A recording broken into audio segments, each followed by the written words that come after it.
काय दिसतं? झाडे. अजून हात वर करा. पाणी दिसतं. आणखी काय? घरं दिसतात. घर त्या घटकात येते. पण ठीक आहे, चला घरासाठी लागणारे घटक त्यात आहेत. हा, खडक. बरोबर आहे. हे जे घटक आपण सगळे पाहतो यालाच नैसर्गिक संसाधनाचे मार्ग निसर्गाने उपलब्ध करून दिले.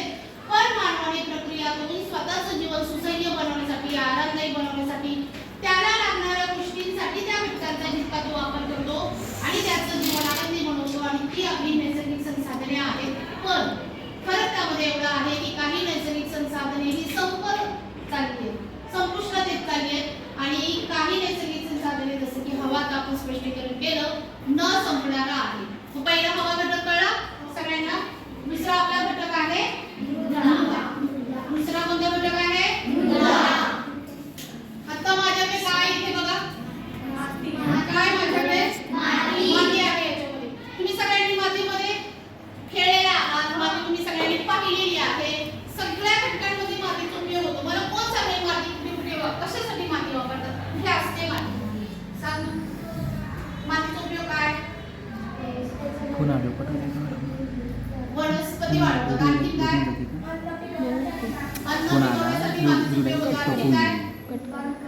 बांधकामासाठी. ते जसं घर शब्द म्हणाली, त्याच्यामध्ये बांधकामात माती वापरतात. मैदानात.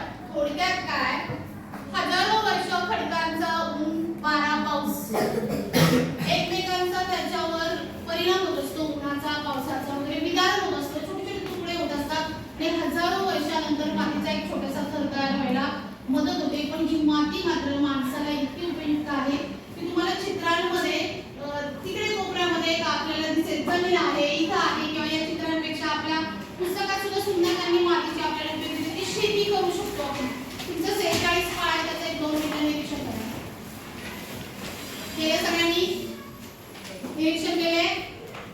तुम्ही जे प्रश्नांची उत्तर सांगितली तेच त्याच्यामध्ये येतं. माती आपण सर्वत्र वापरतो.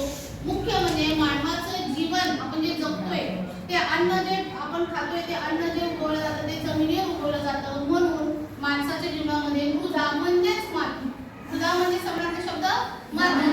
आपल्याला जगण्यासाठी मृदा अत्यंत उपयुक्त आहे. मृदेचे उपयोग अन्न पिकवण्यासाठी आहेतच आहेत, पण त्या व्यतिरिक्त वेगवेगळ्या ठिकाणी अगदी घरांपासून असेल, भांडी बनवण्यापासून असेल, काही ठिकाणी रंगकामामध्ये मृदा वापरली जाते. त्यातही पुन्हा आपल्याला पुढच्या पाठांमध्ये जाऊन आहे की मृदेचे वेगवेगळे प्रकार आहेत. या पृथ्वी तलावाचं महत्त्वाचं दुसरं नैसर्गिक साधन म्हणजे मृदा,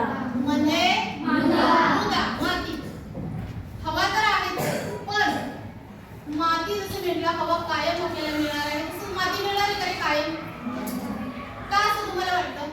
माती कायम उपयोग होणार आहे का? हो आहे मॅडम, जिकडे तिकडे सगळीकडे माती आहे, पण ती माती लगेच तयार होत नाही ना.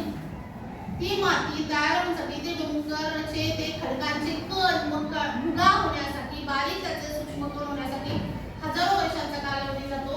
माणूस सतत खड्डे खणत आहे किंवा माणूस जमिनीवर कचरा करत आहे. प्लास्टिकचा कचरा असेल, आपण विविध कारखान्यांचं पाणी त्या जमिनीला जात असेल तर मृदेचं प्रदूषण होतं आणि मृदा नापीक बनत असते. नापीक बनणे म्हणजे त्याच्यामध्ये क्षारतेचं प्रमाण वाढणे किंवा तुमच्या भाषेत पिकच धान्य चांगलं न येणे, कमी प्रतीत येणे.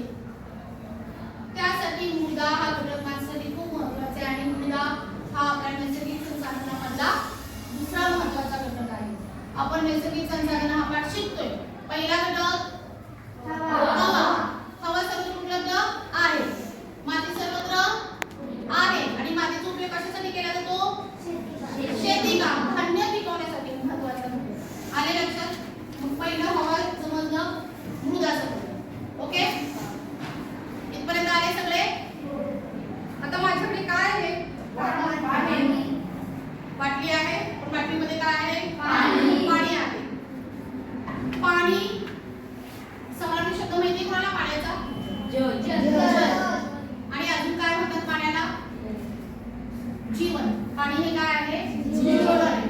माणसाला जगण्यासाठी सकाळपासून संध्याकाळपर्यंत त्याचा दिनक्रम पूर्ण होण्यासाठी पाण्याची नितांत गरज असते. विविध कंपनी असेल, कारखाना असेल, प्रत्येक क्षेत्रामध्ये पाणी हे लागतंच.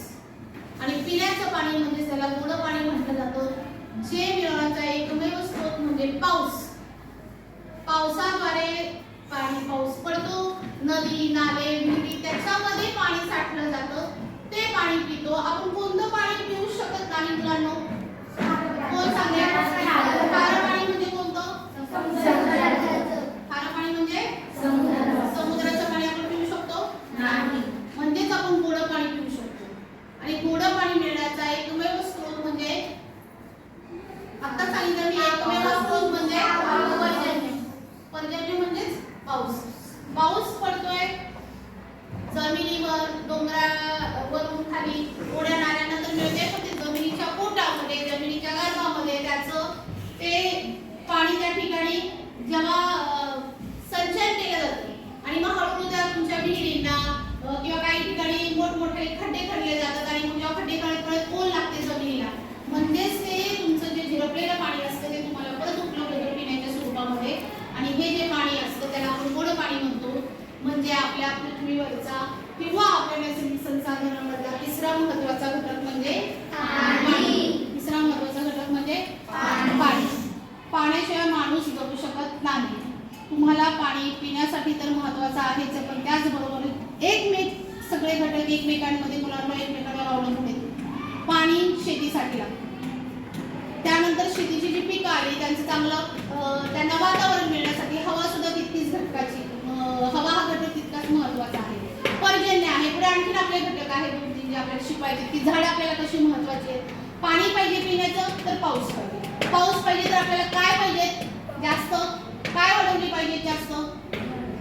बरोबर काय वाढवली पाहिजे? झाडं जंगलं तयार केली पाहिजेत. आपण ती कापत चाललो आहोत, नष्ट करत चाललो आहोत. त्यामुळे आपलं जे चक्र आहे पृथ्वीचं ते बदलत चाललं आहे आणि हे होऊ नये म्हणून हे नैसर्गिक संसाधन अभ्यासासाठी आपल्याला आहे. यातल्या आज आपण 3 घटक पाहतोय हवा मृदा पाणी.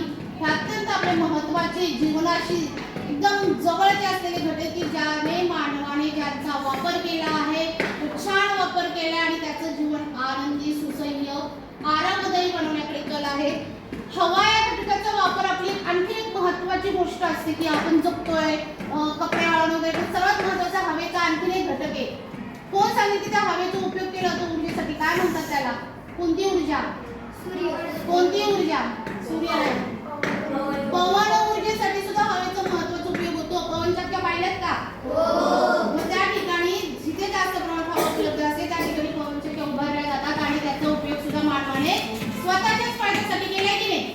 म्हणजे आपण नैसर्गिक संसाधनाचा उपयोग करतोय याची या पाठातून समजायचे आपल्यासाठी. आता काय करायचंय?